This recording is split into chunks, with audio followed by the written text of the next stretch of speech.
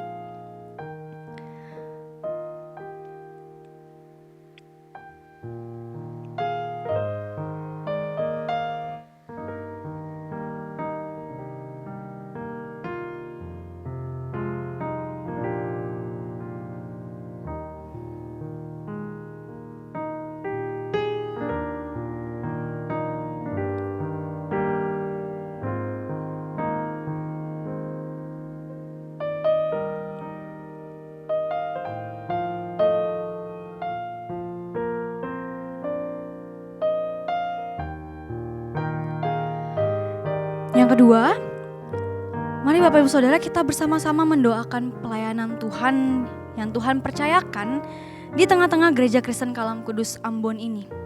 Biarlah pelayanan Tuhan di tengah-tengah Gereja Kristen Kalam Kudus Ambon ini boleh berjalan dengan baik dan semuanya hanya untuk kemuliaan nama Tuhan saja. Mari kita bersatu dalam doa. Ya Tuhan, pada saat ini kami juga membawa doa kami ya Tuhan, pelayanan Gereja Kristen Kalam Kudus Ambon di tengah-tengah kota Ambon ini.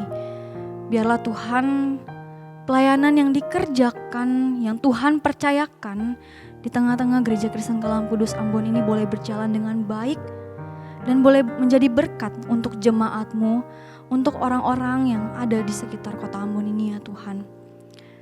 Biarlah Tuhan yang terus pakai pelayanan di Gereja Kristen Kalam Kudus Ambon ini untuk boleh menjangkau jiwa-jiwa, untuk semakin mengenal Engkau, semakin cinta akan Engkau, semakin bertumbuh dalam iman dan pengharapan kepada Engkau ya Tuhan. Biarlah pelayanan di Gereja Kristen Kalam Kudus Ambon ini boleh membawa kemuliaan bagi nama-Mu Tuhan. Terima kasih Tuhan, dalam nama Tuhan Yesus kami mengucap syukur dan berdoa. Yang ketiga, mari kita berdoa untuk pelayanan misi dimanapun itu berada Bapak Ibu Saudara. Bapak Ibu Saudara, pelayanan misi bukanlah pelayanan yang mudah. Begitu banyak tantangan yang harus dihadapi oleh para pelayan Tuhan yang mengambil bagian di dalamnya. Kiranya, mari kita berdoa, kiranya Tuhan terus menopang, Tuhan mencukupkan, Tuhan memberkati setiap pelayanan misi yang ada di tengah-tengah dunia ini. Juga Tuhan menolong setiap orang-orang, pelayan-pelayan Tuhan yang Tuhan pakai untuk menjangkau jiwa-jiwa yang ada di dalam misi tersebut. Mari kita bersama-sama bersatu dalam doa. Ya Tuhan, kami juga berdoa pada saat ini membawa pelayanan misi yang Tuhan percayakan di tengah-tengah dunia ini ya Tuhan. Kami tahu Tuhan bahwa hal tersebut tidaklah mudah. Banyak sekali tantangan, cobaan yang harus dihadapi oleh para pelayan-pelayan-Mu ya Tuhan. Tapi kami percaya Tuhan, ketika Engkau mempercayakan pelayanan misi, Engkau juga yang akan mencukupkan, Engkau juga yang akan menolong, Engkau yang juga akan menguatkan setiap pelayan-pelayan-Mu ya Tuhan. Biarlah Tuhan pelayanan ini, pelayanan misi boleh berjalan dengan baik dan juga Tuhan boleh menjangkau setiap jiwa-jiwa yang ada di manapun itu ya Tuhan. Kami berdoa menyerahkan untuk pelayan-pelayan-Mu ya juga Tuhan. Biar mereka boleh dalam keadaan yang baik, boleh tetap teguh dalam iman mereka, boleh tetap teguh di dalam panggilan mereka untuk menjalankan misi-Mu di tengah-tengah dunia ini. Terima kasih Tuhan, dalam nama Tuhan Yesus kami mengucap syukur dan berdoa. Yang terakhir, mari kita berdoa sama-sama untuk suku-suku yang terabaikan. Bapak Ibu Saudara, di luar sana masih banyak orang-orang yang belum mendengar kabar baik yang sudah sama-sama kita dengarkan. Mari kita berdoa untuk suku-suku atau tempat-tempat yang belum mendengarkan kabar baik tersebut. Biar kabar baik itu, Injil itu boleh mereka dengarkan. Dan mereka boleh mengenal Tuhan dan menerima Tuhan sebagai Tuhan dan Juru Selamat mereka. Mari kita berdoa agar pelayanan Tuhan di dalam misi boleh menjangkau mereka-mereka yang belum mendengarkan Injil ini. Mari bersama kita bersatu dalam doa. Bapa yang baik, saat ini juga kami berdoa untuk orang-orang di luar sana, suku-suku, tempat-tempat ya Tuhan yang belum mendengarkan kabar-Mu, kabar baik yang sudah Engkau nyatakan bagi setiap kami. Kiranya ya Tuhan Engkau beranugerah kepada mereka, agar mereka boleh mendengarkan Injil, mendengarkan kabar baik yang sudah Engkau nyatakan kepada setiap kami, agar mereka boleh mengenal Engkau, Tuhan dan Juru Selamat bagi kehidupan mereka, yang satu-satunya yang menyelamatkan mereka ya Tuhan. Kami rindu ya Tuhan agar mereka juga boleh menerima keselamatan yang sama yang sudah kami terima dalam Engkau. Biarlah Tuhan yang terus pakai orang-orang untuk memberitakan Injil di tengah-tengah dunia ini, sampai semua orang juga boleh mendengarkan Injil, kabar baik yang sudah Engkau nyatakan itu ya Tuhan. Terima kasih Tuhan. Tuhan, kami mengucap syukur untuk kebaikan-Mu. Kami mengucap syukur untuk keselamatan yang sudah Engkau berikan bagi setiap kami dalam kehidupan ini ya Tuhan. Kami mengucap syukur juga Tuhan kalau pada malam hari ini kami boleh bersama-sama membaca, merenungkan. Terlebih lagi kami boleh mengangkat setiap pokok-pokok doa kami ya Tuhan kepada-Mu. Biarlah Tuhan Engkau yang terus mendengar doa dan seru kami, dan Engkau menjawabnya seturut dengan rancangan-Mu ya Tuhan. Terima kasih Tuhan Engkau sudah memimpin ibadah persekutuan doa malam pada malam hari ini. Biarlah Tuhan malam hari ini segala kemuliaan hanya kami berikan, hanya kami serahkan untuk kepada-Mu saja ya Tuhan. Terima kasih Tuhan. Dalam nama Tuhan Yesus kami mengucap syukur dan berdoa. Amin. Ya Bapak Ibu Saudara, ibadah doa malam kita pada malam hari ini telah selesai. Silakan mengambil saat teduh. Tuhan Yesus memberkati.